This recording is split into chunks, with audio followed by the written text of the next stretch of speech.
The metric tape measure is more common to people in Europe and other parts of the world because metric measurements are based on tens and are easier to compute.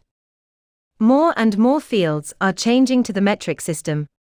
On a metric tape measure, you will typically see large red numbers. These are called decimeters, which is 1/10 of a meter. Then you will notice the black numbers, slightly smaller than the red.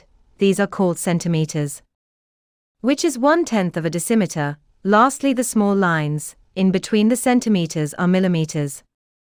All you have to do is read the larger lines, centimeters, and then number of millimeters of the last centimeter, if the object does not measure an exact number of centimeters.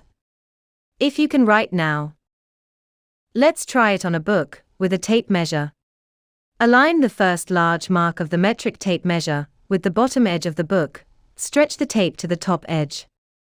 Read the number of whole centimeters, and if the book is longer than the last whole centimeter, read the number of millimeters beyond the last whole centimeter necessary to complete the length of the book.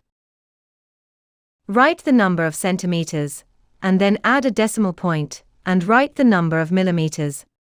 If the book measured 8 centimeters and 3 millimeters, we would say the book measures 8.3 centimeters. It's that simple. I hope this helps you in the future.